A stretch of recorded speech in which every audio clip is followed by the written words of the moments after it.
कहानी की शुरुआट में हम टेस नाम की एक लड़की को देखते हैं जो एक बहुत ही वीरान घर के सामने अपनी गाड़ी को रोकती है। दरअसल टेस काम के सिलसिले में इस शहर आई थी और यहाँ रहने के लिए टेस ने एक रेंटल सर्विस से ये घर ऑनलाइन बुक किया था। टेस अपना सामान लेकर इस घर के दरवाजे के पास आती है और यहाँ उसने जिस वेबसाइट से ये घर किराए पर लिया था वो उस वेबसाइट से दरवाजे का पासवर्ड लेकर घर का दरवाजा खोलने की कोशिश करती है, लेकिन पासवर्ड डालने के बावजूद भी दरवाजा नहीं खुलता, जैसे किसी ने अंदर से दरवाजा लॉक कर दिया हो। ये देखकर टेस बहुत ज्यादा परेशान हो जाती है। अब काफी रात हो चुकी थी और ऊपर से तेज बारिश भी हो रही थी, इसलिए टेस वापस अपनी गाड़ी में आकर बैठ जाती है। अब यहाँ टेस उस ऑनलाइन रेंटल सर्विस कंपनी को कंप्लेन करने ही वाली थी कि तभी उस घर की लाइट ऑन हो जाती है। ये देखकर टेस हैरान हो गई और वो वापस उस घर के दरवाजे के पास आकर डोरबेल बजाती है। कुछ देर बाद एक अनजान आदमी ने दरवाजा खोला और उसने टेस से पूछा कि इतनी आधी रात को तुम यहाँ क्या कर रही हो। ये सुनकर टेस उसे कहती है कि मुझे छोड़ो, ये बताओ तुम यहाँ क्या कर रहे हो, क्योंकि ये घर मेरा है और मैंने इसे एक ऑनलाइन रेंटल सर्विस से किराए पर लिया है। वो आदमी भी हैरान हुआ। उसने कहा, लेकिन ये घर तो मैंने भी एक साइट से बुक किया है। अपनी बात को सच साबित करने के लिए उस आदमी ने टेस को अपने मोबाइल पर इस घर के बुकिंग डिटेल्स दिखाए। ये सब देखने के बाद टेस उस आदमी से कहती है, ठीक है, ये घर तुम्हारा है, और टेस मायूस होकर वहाँ से जाने लगी है। लेकिन तभी उस आदमी ने टेस को रोका और कहा कि आधी रात हो गई है और बाहर तेज बारिश भी हो रही है, इसलिए आज रात तुम यहीं रुक जाओ और सुबह होते ही यहाँ से निकल जाना। टेस को भी उस आदमी की बात ठीक लगती है और आज रात टेस यहाँ गुजारने का फैसला करती है। लेकिन टेस को उस आदमी के इतने अच्छे होने पर कुछ गड़बड़ नजर आ रहा था, इसीलिए जब वो आदमी वॉशरूम चला जाता है तब टेस उस आदमी की वॉलेट टेबल पर देख लेती है, जिसके बाद वो जल्दी से उस आदमी का आईडी कार्ड निकाल कर देखती है और उसके आईडी कार्ड से हमें पता चलता है कि उस आदमी का नाम टॉम है। टेस यहाँ उस आदमी के आईडी कार्ड की फोटो ले लेती है। वो ऐसा इसलिए करती है कि अगर उसके साथ उस आदमी ने कुछ गलत किया तो इसके पास कोई सबूत तो होगा। कुछ देर बाद टॉम वॉशरूम से बाहर आता है और टेस से कहता है कि मुझे पता है तुम मुझ पर ट्रस्ट नहीं कर रही हो, इसलिए मैं यहाँ सोफे पर सो जाऊंगा और तुम जाकर मेरे रूम में सो सकती हो। टेस को भी सोने के लिए एक सेफ जगह चाहिए थी, इसलिए वो मान जाती है और वो रूम में जाकर दरवाजा अच्छी तरह से लॉक करके सो जाती है। कुछ देर बाद टेस की आंख एक अजीब आवाज से खुलती है। नींद से उठने के बाद वो देखती है कि उसके कमरे का दरवाजा खुला हुआ है, जबकि उसने दरवाजे को अच्छी तरह से लॉक किया था। टेस को बाहर से कुछ अजीब सी आवाजें सुनाई देने लगती हैं, जिसके बाद टेस घबराते हुए रूम से बाहर आती है और हम देखते हैं कि बेसमेंट का दरवाजा अपने आप ही बंद हो गया। टेस धीरे धीरे टॉम के पास जाती है और देखती है कि टॉम सोफे पर सो रहा है। टॉम सोते हुए तड़प रहा था, जैसे वो कोई बुरा सपना देख रहा हो। टेस टॉम को जगाती है और उससे पूछती है कि क्या तुमने मेरे रूम का दरवाजा खोला, जिस पर टॉम ने जवाब दिया, नहीं, मैं तो गहरी नींद में सो रहा था। ये सुनकर टेस वापस अपने कमरे में आई और इस बार दरवाजे को अच्छे से लॉक करके सो गई। अगली सुबह जब टेस उठी तब उसने देखा कि टॉम घर पर नहीं है, पर उसने टेस के लिए पेपर पर एक मैसेज छोड़ रखा था कि मैं किसी काम से बाहर जा रहा हूँ, शाम तक वापस आ जाऊंगा। इसके बाद टेस भी तैयार होकर इंटरव्यू के लिए घर से निकलती है। बाहर का नजारा देखकर टेस हैरान रह जाती है, क्योंकि बाहर पूरा इलाका वीरान पड़ा था। सारे घर टूटे फूटे हुए थे। ऐसा लग रहा था कि टेस के अलावा यहाँ और कोई भी नहीं रहता। ये सब देखकर टेस को बहुत अजीब लगता है, लेकिन इस समय उसे इंटरव्यू के लिए देर हो रही थी, इसलिए टेस इस बारे में ज्यादा नहीं सोचती और वहाँ से निकलकर कंपनी पहुँच जाती है, जहाँ उसका इंटरव्यू काफी अच्छा चलता है। डायरेक्टर टेस से काफी ज्यादा इम्प्रेस्ड हो जाती है। इंटरव्यू पूरा होने के बाद डायरेक्टर टेस से पूछती है कि तुम इस शहर में कहाँ ठहरी हुई हो। टेस ने उसे बताया कि मैं बारबरी स्ट्रीट एरिया के एक घर में रहती हूँ। बारबरी स्ट्रीट नाम सुनकर डायरेक्टर शॉक हो जाती है और टेस से घबराते हुए कहती है कि वो जगह बिल्कुल भी ठीक नहीं है, तुम उस जगह से जल्दी से निकल जाओ। यह कहते हुए डायरेक्टर वहाँ से चली जाती है और टेस जब वापस घर आती है तो अब टेस को भी उस जगह से डर लगने लगा था। टेस जैसे ही दरवाजे का लॉक खोलकर घर के अंदर जाने वाली होती है, तभी वो देखती है कि एक अनजान आदमी तेजी से उसकी तरफ दौड़ रहा है। ये देखकर टेस घबराते हुए जल्दी से उस आदमी के पहुँचने से पहले दरवाजा खोलकर घर के अंदर चली जाती है। वो आदमी टेस को घर से बाहर निकलने के लिए कहता हुआ जोर जोर से दरवाजा पीटने लगा। टेस को कुछ समझ नहीं आ रहा था कि यह सब क्या हो रहा है। टेस घर के अंदर बहुत ज्यादा घबराई हुई होती है और पुलिस को कंप्लेंट करने की कोशिश करती है। कुछ देर बाद टेस देखती है कि वो आदमी यहाँ से जा चुका है। अब टेस सुकून की सांस लेती है और बाथरूम चली जाती है, लेकिन बाथरूम में उसने देखा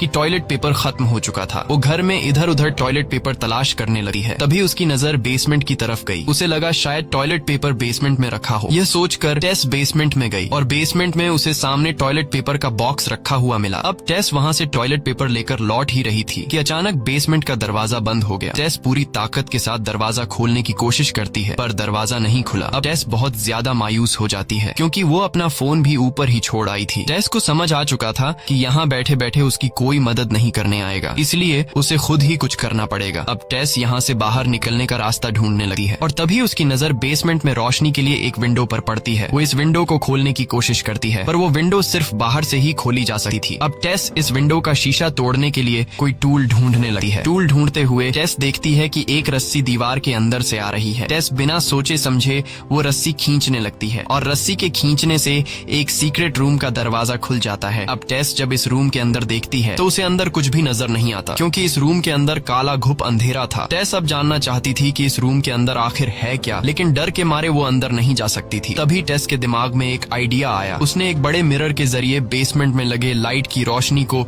उस अंधेरे वाले कमरे में रिफ्लेक्ट कर दिया। जहाँ टेस को अंदर एक रास्ता नजर आया, अब डरते हुए वो इस रूम के अंदर बने रास्ते में आगे बढ़ने लगी और वहाँ उसने देखा कि अंदर एक दूसरा रूम है। इस रूम का दरवाजा खोलने पर उसे अंदर एक गंदा बेड और एक पुराना वीडियो कैमरा देखा। इस रूम को देखते हुए ऐसा लग रहा था कि जैसे किसी की यहाँ पर वीडियो शूट की जाती हो। तभी टेस की नजर सामने दीवार पर पड़ी, जहाँ खून से सने हुए हाथ का निशान बना था। ये देखकर टेस बहुत ज्यादा डर गई और भागते हुए वहाँ से निकलकर सीधा उस बेसमेंट को रोशनी देने वाली विंडो के पास पहुंची, जहाँ उसने घर के बाहर टॉम को देखा। टॉम को देखते ही टेस चिल्लाती हुई उसे आवाज देने लगी। लकीली टॉम ने उसे देख लिया और वो टेस के पास आया, जहाँ उसने देखा कि टेस बेसमेंट के अंदर फंसी हुई है। अब टॉम जल्दी से जाकर घर के अंदर से बेसमेंट का दरवाजा खोल लेता है और टेस को वहाँ से बाहर निकाल लेता है। अब टेस बहुत ज्यादा डरी हुई थी और वो अपना सामान पैक करके इस घर को छोड़कर जाने वाली थी, लेकिन टॉम उसे जाने से रोक देता है और कहता है कि आखिर हुआ क्या है। तब टेस उसे नीचे बेसमेंट में बने सीक्रेट रूम और बेड और कैमरा के बारे में बताती है और कहती है कि ये जगह बिल्कुल भी ठीक नहीं है, हमें जल्दी इस जगह से निकलना होगा। पर टेस को इतना ज्यादा घबराया हुआ देखकर भी टॉम उसकी बातों पर यकीन नहीं कर रहा था। वो टेस से कहता है कि मैं पहले खुद नीचे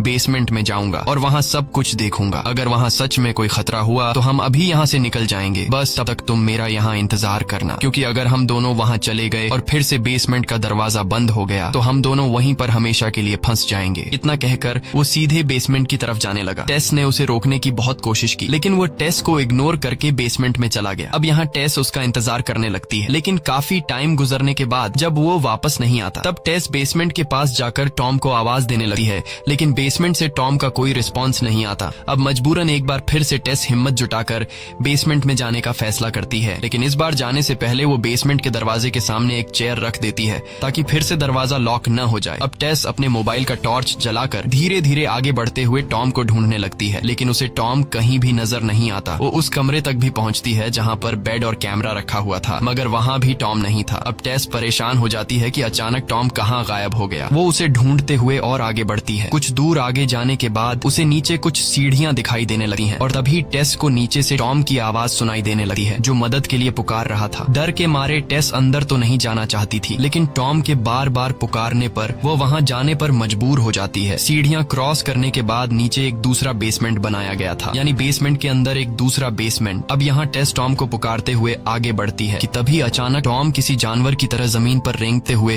तेजी से टेस के पास आया। वो किसी चीज से बहुत घबराया हुआ था। उसने टेस से कहा, बिल्कुल भी शोर मत मचाना, हमारे अलावा यहाँ कोई और भी है जो मुझे मारना चाहता है और उस चीज ने मुझे काटा है। अब ये लोग जैसे ही यहाँ से निकलने वाले होते हैं, तभी अचानक एक लंबी हाइट की औरत दौड़ती हुई आई, जो टॉम को पकड़ लेती है और वो उसका सिर जोर जोर से सामने की दीवार से पटकर उसे बेरहमी से मार डालती है। अब यहाँ सीन शिफ्ट होता है और हमें 2 हफ्ते बाद का सीन दिखाया जाता है, जहाँ हम इस घर के मालिक को देखते हैं, जिसका नाम एजे है। एजे पेशे से एक टीवी एक्टर है, लेकिन अब उसकी जिंदगी बिल्कुल भी ठीक नहीं चल रही, क्योंकि जो लड़की उसके साथ फिल्म में काम करती थी, उसने एजे पर उसके साथ गलत काम करने का आरोप लगाया है, जिस वजह से एजे का करियर बर्बाद हो गया था। और खुद को बेगुनाह साबित करने के लिए एजे ने कोर्ट के चक्कर लगाते हुए अपने सारे पैसे गवा दिए थे। अब उसके पास सिर्फ बार्बर स्ट्रीट का यही एक घर बचा था और अब वो इस घर को भी बेचना चाहता था। घर आते ही उसने देखा कि घर में किसी का सामान पड़ा हुआ है। दरअसल यह टेस और टॉम का सामान था और बाहर उसने टेस की गाड़ी भी देखी, जिसे देखकर एजे को शक हुआ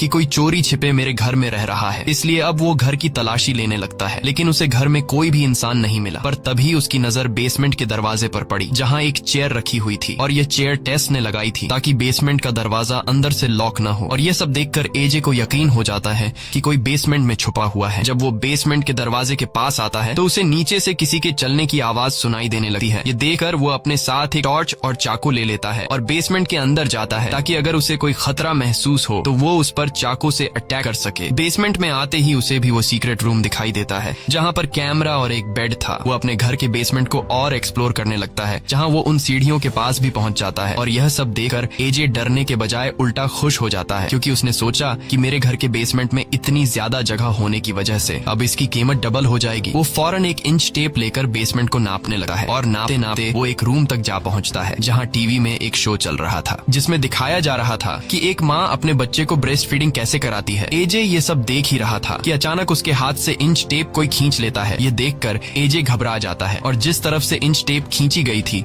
वो उस तरफ टॉर्च की रोशनी कर देता है, लेकिन वहाँ कोई भी नहीं था। तभी उसे सामने से किसी के गुर्राने की आवाज सुनाई देती है और कुछ देर बाद वही लंबी अजीब सी दिखने वाली लेडी उसकी तरफ बढ़ने लगी है, जिसे देखकर वो डर के मारे वहाँ से भागने लगा है और भागते भागते अचानक वो एक गड्ढे में जा गिरता है। गड्ढे में गिरते ही उस औरत ने ऊपर से जाली बंद कर दी, जिससे एजे वहीं कैद होकर रह जाता है। एजे को कुछ समझ नहीं आ रहा था कि यह सब क्या चल रहा है और तभी उसके सामने एक लड़की आती है। ये लड़की कोई और नहीं बल्कि टेस थी, जो पिछले 2 हफ्तों से उसी गड्ढे में फंसी हुई थी। एजे बहुत ज्यादा डरा हुआ था। तब टेस उसे संभालती है और कहती है कि बिल्कुल भी शोर मत करना, वरना वो लेडी गुस्सा हो जाएगी। अगर तुम्हें जिंदा रहना है तो जैसा वो लेडी कहे वैसा तुम्हें करना होगा, नहीं तो वो तुम्हें मार देगी। कुछ देर बाद वही लेडी वहाँ पर आती है और वो ऊपर से एक दूध की बोतल टेस की तरफ बढ़ाती है। टेस बिना सोचे समझे एक छोटी बच्ची की तरह उस बोतल से दूध पीने लगी है। इसके बाद वो लेडी दूध की बोतल एजे की तरफ बढ़ाती है, लेकिन एजे दूध पीने से इनकार कर देता है। टेस उसे समझाती है कि ऐसा मत करो और चुपचाप दूध पी लो। टेस एजे से कहती है कि यह लेडी बस यह चाहती है कि हम उसके बच्चे जैसा बर्ताव करें, लेकिन एजे दूध पीने से फिर भी इनकार कर देता है। ये देखकर वो लेडी गुस्सा हो जाती है और नीचे गड्ढे में उतर आती है। वो पहले टेस को अपने एक अच्छे बच्चे की तरह गले से लगाकर प्यार करती है और फिर वो गुस्से से एजे की तरफ देखती है। इसके बाद वो एजे को घसीट कर अपने साथ ले जाती है। वो एजे को उसी कमरे में ले आती है जहाँ टीवी पर प्रोग्राम चल रहा था, जिसमें दिखाया जा रहा था कि एक माँ अपने बच्चे को ब्रेस्ट फीडिंग कैसे कराती है। वो लेडी भी उसी तरह एजे को जबरदस्ती ब्रेस्ट फीडिंग करवाती है। दूसरी तरफ जब वो लेडी एजे को घसीट कर यहाँ लेकर आ रही थी, तब उसने उस गड्ढे का दरवाजा बंद नहीं किया था और इसी मौके का फायदा उठाते हुए टेस उस गड्ढे से बाहर निकल आती है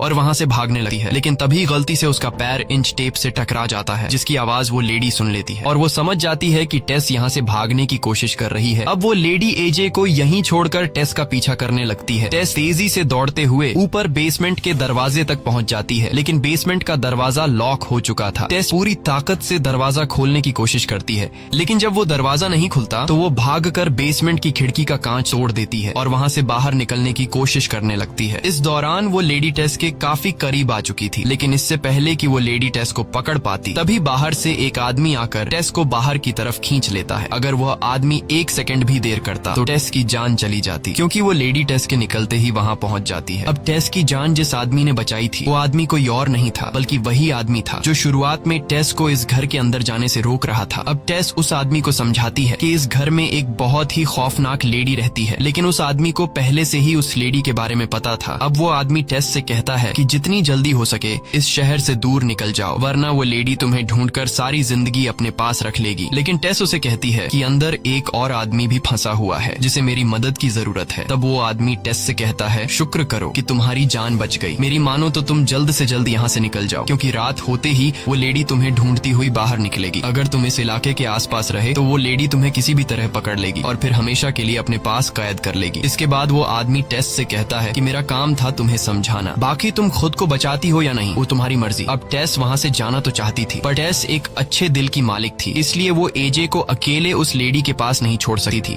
जिसके बाद टेस मदद की तलाश में निकल पड़ती है। दूसरी तरफ मौका पाकर एजे भी उस जगह से निकलने की कोशिश करता है, लेकिन तभी उसे उस औरत की गुर्राने की आवाज सुनाई देती है, जिसे सुनकर एजे बहुत ज्यादा डर जाता है और अब वो उस लेडी से छिपने के लिए सुरंग के और अंदर जाने लगा है। तब वो लेडी भी एजे का पीछा कर रही थी। एजे आगे बढ़ते हुए एक ऐसी जगह पहुंच जाता है जहां रास्ता खत्म हो गया था। अब एजे बुरी तरह फंस चुका था और वो औरत उसके ठीक सामने खड़ी थी। एजे को लग रहा था कि अब उसकी मौत पक्की है, लेकिन फिर न जाने क्यों वो लेडी आगे आने से डरने लगी है और वो एजे को वहीं छोड़कर चुपचाप चली जाती है। न जाने ऐसा क्या था जिससे वो लेडी भी डर रही थी। एजे जब पीछे मुड़कर देखता है तो उसे पीछे एक दरवाजा दिखाई देता है। अब वो उस रूम के अंदर जाकर देखने लगता है कि आखिर इस रूम में ऐसा क्या है जिससे वो लेडी भी यहाँ आने से डरती है। रूम बहुत ही बुरी हालत में था, जहाँ सारा सामान इधर उधर बिखरा पड़ा था। इस रूम में टीवी भी चल रहा था। एजे कमरे की तलाशी ले ही रहा था कि तभी पीछे से उसे किसी की आवाज सुनाई देती है। डर के मारे एजे पीछे मुड़कर जब टॉर्च की लाइट करता है तो वहाँ एक बूढ़ा आदमी बिस्तर पर पड़ा हुआ था, जो बहुत बीमार लग रहा था, ना उठने की हालत में था और ना ही ठीक से बोलने की। एजे को लगा कि शायद उस लेडी ने इस आदमी को भी कैद कर रखा होगा, इसलिए एजे उसकी मदद करने लगा है, लेकिन वो आदमी बार बार एक ड्रॉअर की तरफ इशारा कर रहा था। तब एजे एजे बिना सोचे समझे ड्रॉर उसके करीब कर देता है और उस रूम में एजे ढेर सारी रिकॉर्डेड टेप्स देखता है जिनमें हर टेप पर किसी औरत का नाम लिखा हुआ था। एजे जैसे ही एक टेप प्ले करता है तो उसके होश उड़ जाते हैं। उस टेप में वही बूढ़ा आदमी दिखाई देता है जो किसी औरत के साथ गलत कर रहा था। यह देखकर एजे की आंखें खुली की खुली रह जाती हैं और जैसे ही एजे पीछे मुड़कर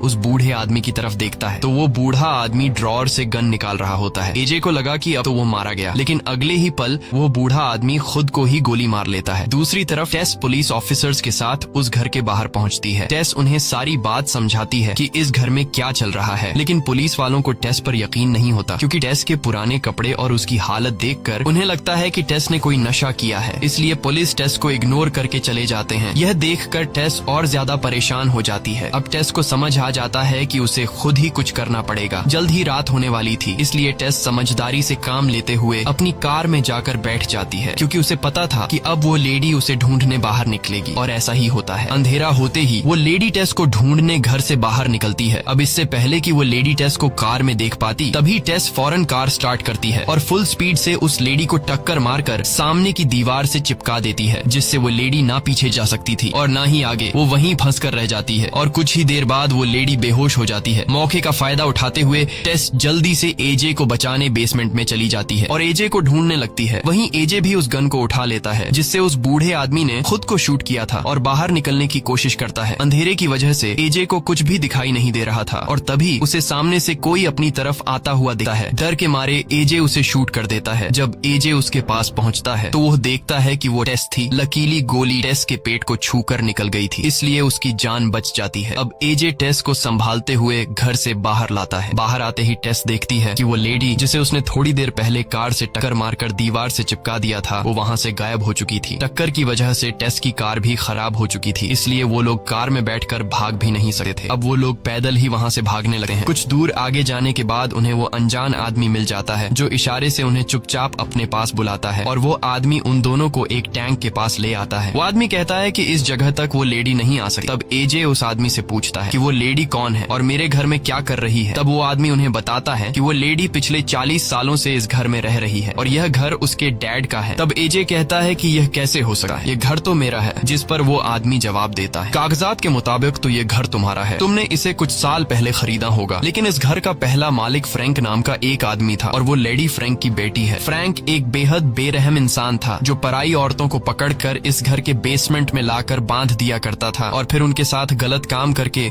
उनसे बच्चे पैदा किया करता था। अगर लड़का पैदा होता तो वह उसे मार देता था और अगर लड़की होती तो वह उसे भी कैद में रखकर बड़ा करता था और फिर अपनी ही बेटी के साथ भी गलत काम करता था। फ्रैंक की ज्यादातर औलाद कमजोर हुआ करती थी, जिस वजह से उसकी ज्यादातर बेटियां मर गई, लेकिन उनमें से एक यह लेडी आज भी जिंदा है और यह लेडी फ्रैंक के गुनाहों की सजा है। वह आदमी उन्हें बताता है कि 40 सालों तक काले अंधेरे में रहने के बाद अब वह लेडी ज्यादा रोशनी बर्दाश्त नहीं कर सकी, इसीलिए वह रात के समय बाहर निकलती है। वह आदमी उन दोनों से कहता है कि उस लेडी से तुम्हें जान का खतरा नहीं है, वह तुम्हें अपनी औलाद समझती है, इसीलिए वह तुम्हें मारेगी नहीं बल्कि तुम्हें हमेशा के लिए अपने पास कैद करके रखेगी। उस आदमी की सारी बातें सुनकर एजे समझ जाता है कि सुरंग में जिस बूढ़े आदमी ने खुद को गोली मारी थी वही फ्रैंक था। अभी उनकी बातें चल ही रही थी कि तभी पीछे से दीवार तोड़कर वह लेडी उनके पास आ जाती है और उस आदमी को गर्दन से दबोचकर पकड़ लेती है और फिर उसे बेरहमी से मार डालती है। डर के मारे एजे टेस को उसी जख्मी हालत में छोड़कर वहाँ से भाग जाता है। टेस भी जख्मी हालत में एजे के पीछे भागने लगी है। टेस लगातार एजे को मदद के लिए पुकारती रहती है, लेकिन एजे टेस को इग्नोर करके तेजी से भागता हुआ पानी की टंकी पर चढ़ जाता है। टेस भी किसी तरह लड़खड़ाते हुए टंकी के ऊपर पहुंच जाती है। ये दोनों देखते हैं कि वो लेडी भी उनके पीछे आ रही है। अब एजे उस लेडी को मारने के लिए अपनी गन निकालता है, लेकिन तभी उसके हाथ से गन छूटकर नीचे गिर जाती है। कुछ ही देर बाद वह औरत भी टंकी के ऊपर चढ़ जाती है। अब एजे समझ चुका था कि यह लेडी मुझे और टेस को अपना बच्चा समझती है और अब वह हमें पकड़कर हमेशा के लिए अपने पास कैद कर लेगी। एजे अपनी पूरी जिंदगी उस काले अंधेरे वाले बेसमेंट में नहीं गुजार सकता था, इसलिए एजे